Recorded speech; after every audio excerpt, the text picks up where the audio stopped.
Hi everybody, this is Peggy, and today I just want to take some time to show you some of the ideas that I came up with using the new embossing folders by Couture Creations. This particular collection is called the World Fair Collection, and I am loving it. If you've ever had trouble doing masculine cards, this group of embossing folders is awesome. Here's the first one that I did. This one is actually called Ascension, which obviously with the balloons.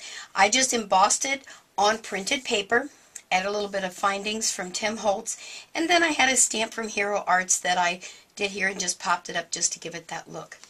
These folders are all like 5x7, so I obviously will do my cards 5x7. You don't have to do that. Obviously you can make them any size or just use portions of it. So there's one. Another one that I did was really easy greasy to do. This one's called Heavy Duty. So if you've got a man that's into tools or into cars, obviously this is the truck, this would be perfect. How I did this one was just took aluminum foil, put it on my cardstock, embossed it, made a card. So there you go. And again, that one's called Heavy Duty. This, I'll say this probably for each one. Another one of my favorites. They're all my favorites, I think. This one was called the World Map. And I loved it because I was able to finally use my large die cut by Tim Holtz. And this is the old jalopy, it's all called. And my verse was from Versus Rubber Stamps called Gonna Take a Sentimental Journey. I thought it was perfect. I wish the camera could show the really big detail that this gives, just a deep impression on there. And again, I used a printed paper. I just highlighted a little bit with Distress inks, called it a card. So that's that one. Now this is one that I decided not to use the whole 5x7 because I had a stamp that was perfect. This one is called Fretboard, which guitars, that's what it's called, the frets. And so that's what this background is here. I did it on kind of a shiny back tie. I don't know what this paper was called actually, but anyway, it had a little bit of glim to it. And then I did my little rock star guitar on there. So I didn't use the whole 5x7, which is really why I like having the large size, because I can have then two sizes really. So that's that one. I love, love, love the Tim Holtz stuff. Take a look at this one. This one was called Renaissance. I have to always look here at the bottom. It tells me. That's the other thing. Let me stop just a minute and show you that. I don't know if you have a large collection of embossing folders. I do. Never can remember what they're called. I love that Couture Creations put the name up here, Renaissance, so I will always know the name of that folder. What a great idea. So I won't have to keep all these cardboards. Again, I used a little bit of coordination paper. I sanded it, hit it a little bit with the Distress inks to give it a little more dimension. I used my Tim Holtz, I think this one's called Clockworks die cut, and I put a little bit of gloss on there just to make it shiny, and I love the Umbrella Man. And again, this verse is called, Do not go where the path may lead, go instead where there is no path and leave a trail. Another verse is Rubber Stamp, so that is a really cool saying that I thought went good with this. Looks like he's walking through time. So there's that one. And this one is called Workshop. So again, this could be used for someone who does watches, collects watches, works on watches. It would be great for retirement because it seems like everybody gets a watch for retirement. So you could glam this up with some brighter colors and maybe even use it for a female. I again used a little bit of Tim Holtz Distress ink on there and just did a little embossing and liquid embossing on there and went for there.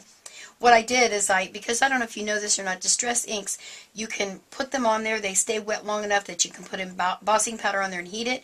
So that's what I did. I put clear embossing powder over my green ink. And this is just, I don't even remember where I got this thing, but it worked perfectly. So there's that one.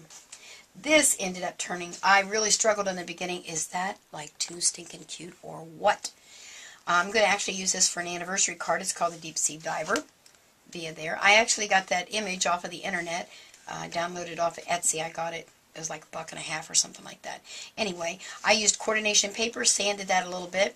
Ocean of Love, and inside says every thought is for each other. Nothing can compare to our ocean of love. Happy anniversary.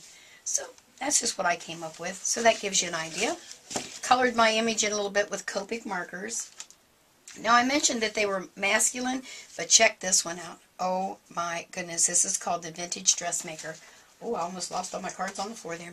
This one I did again with coordination paper, and I don't know if I can really show a picture. I don't know can the camera kind of zoom in on that a little bit?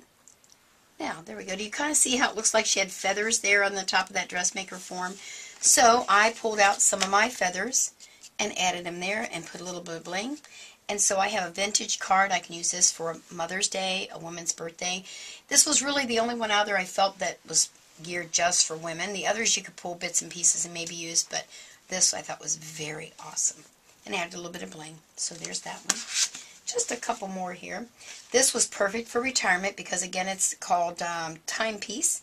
And I just put retirement, a collection of new beginnings. And just put a few little clockworks. Again, just embossed it and then hit it with a little bit of ink pad to kind of highlight that. I actually pre-stamped the paper first with a stamp, background stamp, just to give it a little more dimension and texture. So, that's all the cards I did. I didn't want to just limit it, so let me clear this off and show you what we're going to do next. Now, the last folder, and you can do this with every one of the folders. That's one of the unique things about these embossing folders. This one's called Replacement, and it has all the little gears and things that we've used on all of them. Here's the really unique thing that Contour has done. They've gone ahead and given us a space in the center. It's 2 inches wide, so that I can actually use this and make my embossed piece even longer. Let me bring in my scrapbook page and show you what I mean. Can you see that? This piece right here is 2 by 12, totally embossed with that all by itself, using this. And then I used one of the die cuts and got the edge on there.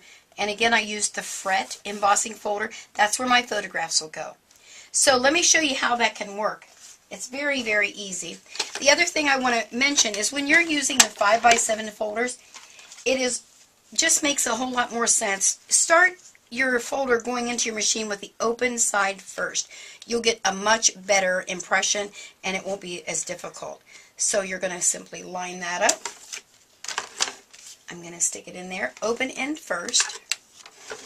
And I use the Cuttlebug. You can use the Big Shot, you can use the Grand Caliber, you can use the Sidekick, you can use Tim Holtz electric thing, whatever it's called, I never can remember, but Vagabond, something like that. Anyway, any of them work. Okay, so let me show you here. That's embossed.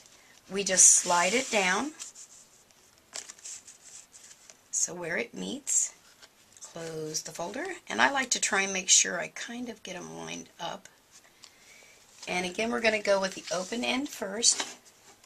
And we're going to use on the Cuttlebug an A plate, a B plate, your folder paper, and another B plate, and simply run it through. There we go. Let me move this girl out of the way. And there we go. Now, a little trick that I have found out, unfortunately, the hard way, and I'll just use the back of this. Don't do your sanding of coordination paper. I always use a craft mat. Don't do that sanding on your craft mat because it will ruin it. So I'm going to just use the back of my scrapbook paper page here so you can see. And I just use fine sandpaper. Wipe that off just to give you the idea how awesome this is. So there is my 2 by 12 piece of embossed cardstock.